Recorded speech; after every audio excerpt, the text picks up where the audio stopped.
Hello friends, welcome back to Gupta smart classes. आज हम लोग फिजिक्स में डीडी सेट का जो एमसीक्यू सीरीज स्टार्ट करने वाले हैं। इसमें इस चैप्टर के हम 50 एमसीक्यू देखेंगे जो मोस्ट आईएमपी होंगे आपके एग्ज़ाम पॉइंट ऑफ व्यू से। मैंने लास्ट ईयर का क्वेश्चन एनालिसिस किया है, उसके बाद ही ये क्वेश्चन खुद से फ्रेम अप किया है। इस चैप्टर के 50 एमसीक्यू होंगे। टोटल में 250 से 300 एमसीक्यू कराऊंगा और उससे आप कोई क्वेश्चंस बाहर नहीं जाएंगे। ठीक है, तो ये हीट एंड थर्मोमेट्री से कितने क्वेश्चन आएंगे? 6 क्वेश्चन। हम पहले यूनिट 4 से स्टार्ट करते हैं। तो इसमें टोटल हम 50 क्वेश्चंस करेंगे। तो इसके 2 सीरीज आएंगे। वन सीरीज में हम इसको 2 पार्ट्स में बांट दिए, एक मोड्स ऑफ हीट ट्रांसफर और टेम्परेचर कन्वर्जन स्केल जो है वो, और उसके बाद दूसरा ये पोर्शन है। तो इससे एक्सपेक्ट करते हैं 3 क्वेश्चन होंगे और इससे एक्सपेक्ट करते हैं 3 क्वेश्चन होंगे। तो लास्ट ईयर देखते हैं कि इस पोर्शन से 2 क्वेश्चन आया है। 2 क्वेश्चन में क्या आया है? तो दोनों कन्वर्जन से आया है कि at what temperature Celsius and Fahrenheit are equal. दूसरा है person is having temperature of 10 degree Fahrenheit convert it into Celsius. मतलब 2 क्वेश्चन आया है। मतलब मोड्स ऑफ हीट ट्रांसफर से कोई क्वेश्चन नहीं आया, बट इस टाइम हम एक्सपेक्ट कर सकते हैं एक क्वेश्चन आए। तो उम्मीद करते हैं इससे 3 क्वेश्चंस आएगा। तो हम टोटल आज 25 क्वेश्चंस करेंगे और इससे 3 क्वेश्चंस आ जाएंगे आपको एग्जाम में। ठीक है, तो पहला थोड़ा सा रिवीजन भी करेंगे और रिवीजन करते हुए एमसीक्यू करेंगे जिससे हमारा सारा क्वेश्चन सॉल्व हो जाए। ठीक है, तो इसमें फर्स्ट है modes of heat transfer and various temperature scale. ठीक है, तो मोड्स ऑफ हीट ट्रांसफर में हमने पढ़ा था, मैंने इसका लेक्चर्स भी पढ़ाया है, आप यूट्यूब पे देख सकते हैं। मोड्स ऑफ हीट ट्रांसफर का मतलब हीट किस वेज से ट्रांसफर होता है। तो there are 3 ways, conduction, convection and radiation. तो इससे क्या क्वेश्चन आ सकता है ये हम चेक करते हैं। इससे generally questions as per my experience क्या आ सकता है कि किस कन्वेक्शन में, किस मीडियम में, किस कन्वर्जन में, किस ट्रांसफर में कौन सा मीडियम का यूज होता है। ठीक है, जैसे कंडक्शन में कौन सा मीडियम होता है, किस में मीडियम की ज़रूरत नहीं होती है, किस में मूवमेंट्स ऑफ मॉलिक्यूल होता है। तो देखिए सिंपल सा है, कंडक्शन में मीडियम की ज़रूरत होती है और ये मूवमेंट, ये जो हीट ट्रांसफ़र है ये सॉलिड में होता है। कन्वेक्शन में हम लोग पढ़े थे, तो कन्वेक्शन में लिक्विड और गैस में होता है, इसमें मूवमेंट ऑफ मॉलिक्यूल होता है। रेडिएशन में हमें कोई भी मीडियम की ज़रूरत नहीं होती है। ये मैंने लेक्चर्स में कराया हुआ है, आप यूट्यूब में देख सकते हैं अगर कोई डाउट हो इस सेक्शन में। चलिए अब हम एमसीक्यू स्टार्ट करते हैं, साथ में रिवीजन भी करेंगे। ठीक है, तो फर्स्ट एमसीक्यू इसमें आता है, विच of the following is not a mode of heat transfer. बहुत ही इजी है कि हमें पता है कि 3 जो है ये मोड ऑफ हीट ट्रांसफर है, और ये जो फ्यूज़न है, धीरे धीरे हम क्वेश्चन का लेवल बढ़ाएंगे। फ्यूज़न इज इसका आंसर होगा, ये कोई मोड ऑफ हीट ट्रांसफर का मोड नहीं है। ठीक है, अब सेकेंड क्वेश्चन है, heat transfer in solid takes place mainly by. तो इसका आंसर हमने देखा कि ट्रांसफर सॉलिड में हीट का ट्रांसफर किसके वेज से होता है, तो कंडक्शन से होता है। तो इसका आंसर क्या होगा? ए होगा। ठीक है, फिर है convection is a mode of heat transfer इन, किस में होता है? तो हम सॉलिड किस में देखे थे? कंडक्शन में। कन्वेक्शन किस में होगा? लिक्विड एंड गैस में। तो इसका आंसर क्या हो जाएगा? बी हो जाएगा, लिक्विड एंड गैस। सॉलिड है तो कंडक्शन, ठीक है, वैक्यूम है तो रेडिएशन। तो radiation does not require, radiation को मीडियम की ज़रूरत नहीं होती है, ये हमें पता है। रेडिएशन में कोई भी मीडियम की ज़रूरत नहीं होती है। तो कंडक्शन में सॉलिड, कन्वेक्शन में लिक्विड एंड गैसेस। अब है which mode of heat transfer is responsible for sun's heat reaching in the earth. Sun का जो हीट है जो अर्थ पे आता है उसमें कौन सी मीडियम हीट ट्रांसफर रेस्पॉन्सिबल है, तो इसमें रेडिएशन आएगा। ये हमने लेक्चर्स में भी डिस्कस किया था, देखिए मैंने पढ़ाया है।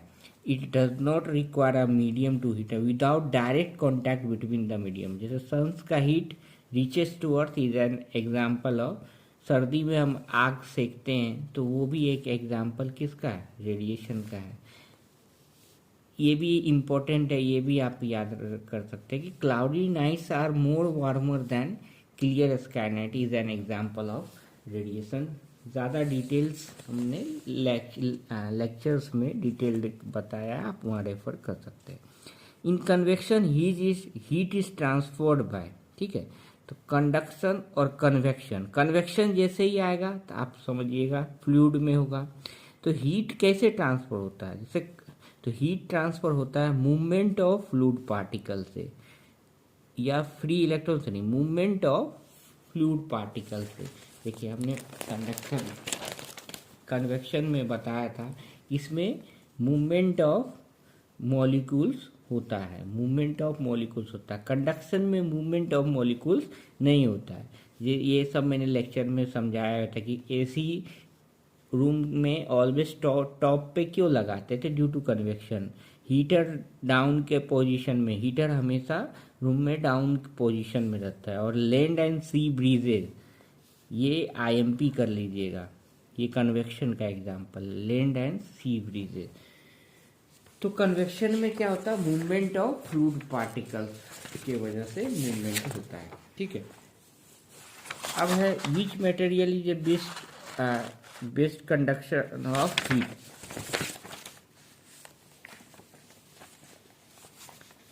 ठीक है, तो ये आपके लिए होमवर्क रहा, ये आप खुद से कर सकते हैं कि ग्लास है, एयर है, कॉपर है, वुड है, तो आपका आंसर ये फाइंड आउट कर सकते हैं। ये बहुत ही इजी है। और नेक्स्ट क्वेश्चन देखते हैं, which colours absorb the most heat via radiation. कौन सा कलर इसमें, ये भी आपका बेसिक क्वेश्चन है that you can do easily, और आंसर पता हो तो kindly put in the comment section, ठीक है। उसके बाद 9th नंबर है, the transfer of heat without any flow of material. ये बहुत ही अच्छा क्वेश्चन है। Transfer of heat without any flow of material, मतलब उसमें मटेरियल आप विदाउट एनी देखिएगा तो आपको रेडिएशन समझ आएगा, नहीं। ये पूछ रहा है कि फ्लो ऑफ मटेरियल नहीं होता है, तो कंडक्शन में फ्लो ऑफ मटेरियल नहीं होता। ये हीट अपने बाजू वाले को देगा और यहाँ से ये अपने बाजू वाले को देगा, फिर ये अपने बाजू वाले को देगा, उस तरह से ट्रांसफर होता है। तो transfer of heat without any flow of material किस में होता है, तो कंडक्शन में होता है। अब कंडक्शन रिक्वायर्स, कंडक्शन को क्या क्या ज़रूरत होती है, तो दोनों ज़रूरत होती है, फिजिकल कांटेक्ट और मीडियम, दोनों की ज़रूरत होती है। इसमें ऑप्शन सेट करने में कुछ गलती, ये दोनों आंसर सही है, ठीक है।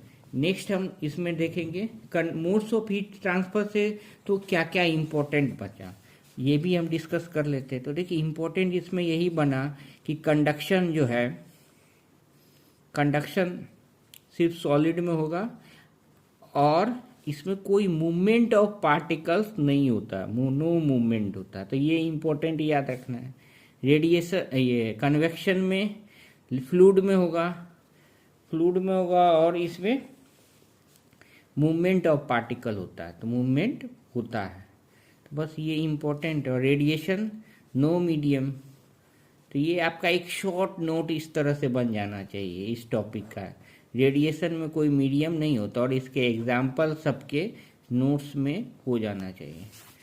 तो इसे 1 क्वेश्चन आप एक्सपेक्ट कर सकते हैं एग्जाम में, ठीक है।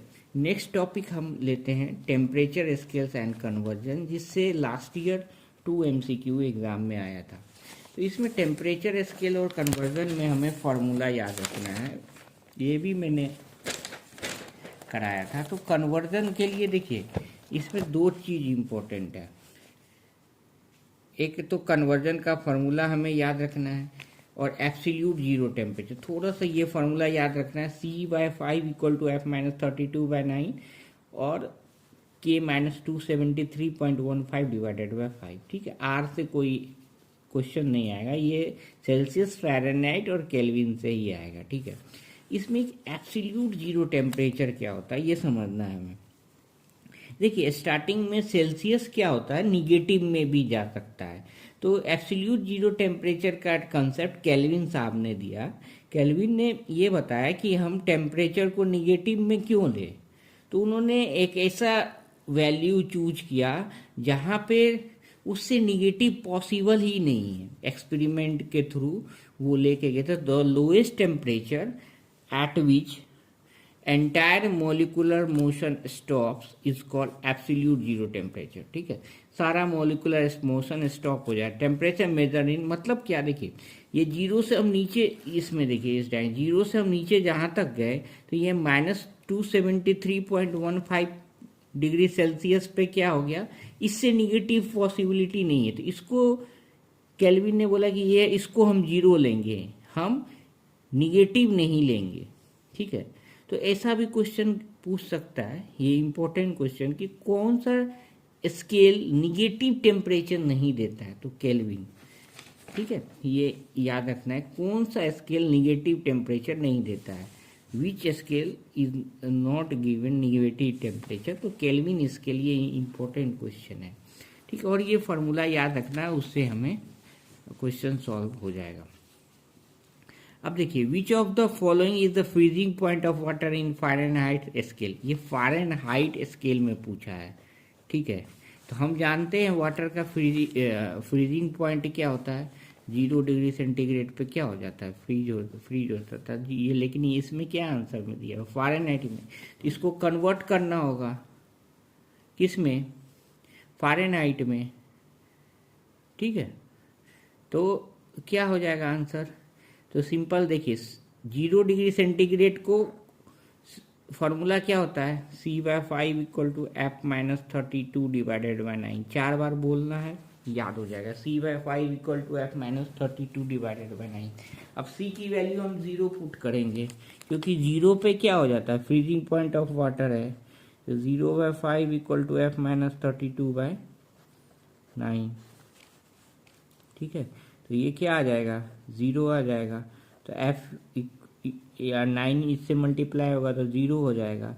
तो F इक्वल टू क्या हो जाएगा, 0 + 32 तो 32। तो क्या आंसर हो जाएगा, 32 डिग्री फ़ारेनहाइट। ठीक है, सेकेंड है on the Celsius scales water boils at. तो वाटर 100 डिग्री सेंटीग्रेड पे बॉयल होता है, सिंपल सा क्वेश्चन है। फिर है what is the relation between Celsius and Kelvin. ठीक है, तो ये हमने देखा था सेल्सियस और केल्विन का, ये C/5 equal to F-32 by 9। तो उससे हम और K-273 डिवाइडेड बाई 5, तो क्या होता है, C/5 लिखेंगे, उसके बाद K-273.15 डिवाइडेड बाई 5। ये 5 कैंसिल हो जाएगा। तो K इक्वल टू क्या हो जाता है, C + 273.15। ये इंपॉर्टेंट है, हमें याद रखना है। C/5 equal to K-273.15 divided by 5। तो K इक्वल टू क्या हो जाएगा, C + 273.15। तो ये आंसर हो जाएगा।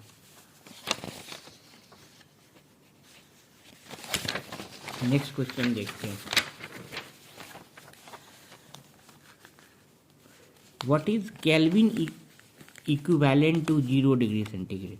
हमने अभी एब्सोल्यूट जीरो टेम्परेचर का आपको ओवरव्यू दिया था। इसका एक लेक्चर्स मैंने पहले दिया है हीट यूनिट में, आप देख सकते हैं।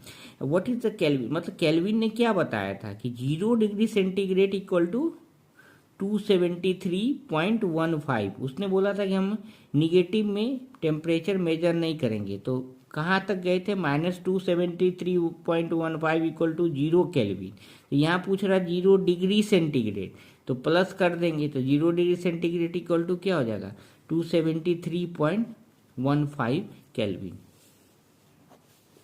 यहाँ देखिए मैंने कराया था, ये 0 डिग्री सेंटीग्रेड इक्वल टू क्या हो जाएगा, 273.15 केल्विन। तो क्यों, क्योंकि केल्विन ने ऐसा बताया था कि हमें टेम्परेचर निगेटिव नहीं जाना है। तो -273.15 इक्वल टू 0 केल्विन होगा। ठीक है, which formula is use to convert Fahrenheit to Celsius, तो आप इजीली कर सकते हैं, इससे आंसर फाइंड आउट कर सकते हैं, ठीक है। If the temperature is 300 kelvin, what is the Celsius, इसका 300 केल्विन में है तो सेल्सियस, तो के इक्वल टू हमने पहले ही देखा था C प्लस 273.15 होता है, तो ये इसके हेल्प से हम निकाल देंगे, शायद ये आंसर आएगा, ठीक है। फिर which of the correct conversion of Celsius to Fahrenheit, तो वही फार्मूला से आप ये भी फाइंड आउट कर सकते हैं। नेक्स्ट है 100 degree Fahrenheit is approximately how much Celsius, ठीक है। तो फार्मूला क्या है, F माइनस 32/9, तो C/5, F की वैल्यू कितना रखना है 100 माइनस 32/9, तो ये क्या आ जाएगा 68/9, तो C इक्वल टू क्या हो जाएगा 68/9 इंटू 5, तो ये 340/9, तो इसको कन्वर्ट कर देंगे, 9 4 जा 36, 9 3 जा 27, 370, तो 9 7 जा 60, 37.58 डिग्री सेंटीग्रेड आ जाएगा, ठीक है। What is 0 kelvin in Celsius, what is 0 kelvin in Celsius, तो हम क्या बताए थे कि वो लोएस्ट टेम्परेचर पे गया था, लोएस्ट कितना था -273.15 पे, वो बोला था 0, मतलब केल्विन टेम्परेचर कभी निगेटिव होता ही नहीं, तो 0 केल्विन इक्वल टू क्या हो जाएगा -273.15 डिग्री सेंटीग्रेड, इसको IMP कर लेना है। Which scale is mainly use in scientific measurement, ये भी देखिए साइंटिफिक मेजरमेंट में कौन सा स्केल यूज करते हैं हम, केल्विन स्केल यूज करते हैं, केल्विन स्केल यूज करते हैं, ठीक है। Which scale is mainly use in scientific, same question आ गया, रिपीट हो गया, केल्विन स्केल हो जाएगा, ठीक है। What is the value of absolute zero in Celsius, absolute zero in Celsius, Celsius में एब्सोल्यूट जीरो का क्या वैल्यू होता है ये बताना है, तो सेल्सियस में एब्सोल्यूट जीरो क्या हो जाएगा -273.15 होगा या 0 होगा, ये आपको सोच के बताना है। What is the value of absolute zero in Celsius, सोचिए इसका आंसर क्या होगा। तो हमने बताया था कि निगेटिव पे जाएंगे तो वैल्यू -273.15 होता है, तो इसका आंसर क्या हो जाएगा, C हो जाएगा। At absolute zero what happens to motion of the particle, तो मोशन ऑफ पार्टिकल क्या हो जाता था, देखे थे हम लोग कि stops completely, particles move faster, particle stop moving, particles stop moving completely, ये हो जाएगा। Which of the following best describes absolute zero, ठीक है। The temperature at which water freezes, the temperature where particles are minimum energy, the boiling point of water, the melting point of ice, तो आप ये common sense से भी कर सकते थे। बॉइलिंग पॉइंट ऑफ वाटर क्या होता है 100 डिग्री सेंटीग्रेड, मेल्टिंग पॉइंट होता है तो वो 0 डिग्री सेंटीग्रेड होता है, तो ऐसा कुछ एब्सोल्यूट जीरो में तो क्या होगा, यही होगा, ये कॉमन सेंस से भी कर सकते थे। Temperature where particles have minimum energy. What is the value of absolute zero in Kelvin, ये अच्छा क्वेश्चन है।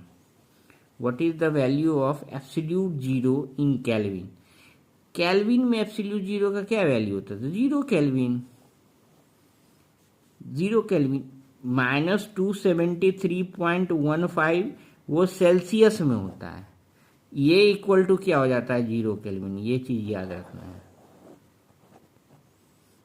और क्या इम्पोर्टेंट मैंने बताया था इसमें कि ये याद रखना है कि एब्सोल्यूट जीरो जो है वो थ्योरेटिकली भी पॉसिबल नहीं है, और दूसरा कि ये जो है ओनली पॉजिटिव रीडिंग देता है, ये पूछा हुआ क्वेश्चन है PSU में कि ओनली पॉजिटिव रीडिंग, कौन सा स्केल पॉजिटिव रीडिंग देता है, तो absolute zero, absolute zero is theoretically unachievable.